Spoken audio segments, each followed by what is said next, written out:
Hello there, my name is Rachel. The first time you see my channel, you review cartoon series, anime series. So what's up in Computer Random? And today we'll be talking about the first episode of Star Trek Prodigy. Now, one question comes out automatically is this is feel like Star Trek because Paramount has a habit not being feeling like Star Trek. You have to say yes and no. What I mean is this show is the beginning, how the whole crew became Star Trek elite, but it's the beginning, how they everybody talk to each other, how they figured out how what to do. It's all the basically without the training of becoming a Starfleet recruit, you have to basically jump in. And later on they become when you need to become, in other words. That's basically what Star Trek uh, Prodigy is all about. That sort of understanding what their positions and understanding who they are and see how they grow over the series. In the very beginning, all of them are basically you could say criminals, but not really. The whole crew are basically slaves of this sort of mining field, this sort of rock that have all the slaves being traded back and forth to mine something very specific. They don't know what it Our is. main character, Dell, if I'm correct, he actually sort of accidentally found the ship and what it's for.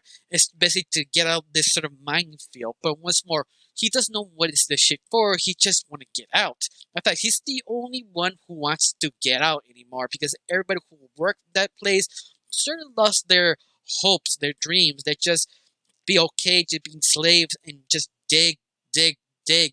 Except for Dell, that he just doesn't care anymore. He just want to get out. He's a type of main character that he's jump first, ask questions later, and you kind of like him because he just sort of cocky, foolish, that sort of young type of character. He doesn't know what he's doing, but he know what he wants, and that is a very likable character. That is one of those like, yeah, I do believe, yeah, I do whatever, yeah, I risk whatever I want.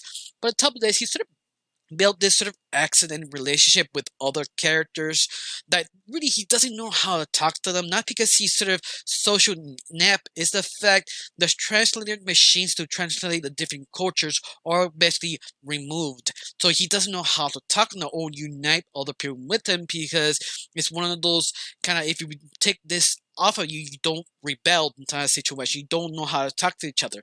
And that is sort of interesting to see him sort of figure out how to talk to other creatures, but using signs, using sort of sign language. Not a lot. It's just a very little of the series, but it's something to help him to communicate with other people. But at the same time, he really doesn't land the communication. In fact, the only one he actually can communicate is when the kind of daughters Wharton, that she's the only one who can communicate with Dell because they speak the same language. But Gwen is the type of character who knows all the languages, and at the same time, she's very important in this prison cell, you could say.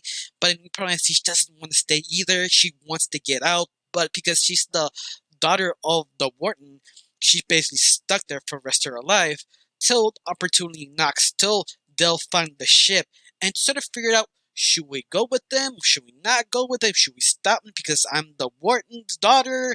And that sort of questions regarding all other characters. Not sure this is a good idea, but it's better than standing here or just die trying to get out. And once more, this is kind of feel like Star Trek, but it's not yet there. And that's the whole point, to understand what the people want of this group, especially Adele, that he doesn't know who he really is, where he come from, because he doesn't know what species. In fact, no one knows. And that's sort of a question he's bothering himself in the first two episodes, trying to understand where he's come from. Maybe this is one of the few reasons why he want to get out this sort of rock, just to find out who he really is. And the rest of the group who sort of accidentally joined because they don't want to stay either and understand what to do next. All of that's basically what happened in this show. And the villains, I have to say, the villains are kind of intimidating. I mean, they are kind of scary, but at the same time, they feel a little bit out of place. Some of the characters do feel out of place because it feels like they got a few ideas for different franchise, like not Star Wars, yeah, Star Wars, or something like Firefly. They have the matched ideas here and there, but once more, it does kind of feel like Star Trek, but once more, this is the beginning, so it kind of feels kind of off in first. But I hopefully at the very end of the series, this series lands. But right now, I did enjoy the first two episodes. It was fun. It was action packed. It was sort of interesting, and the characters are really likable and relatable.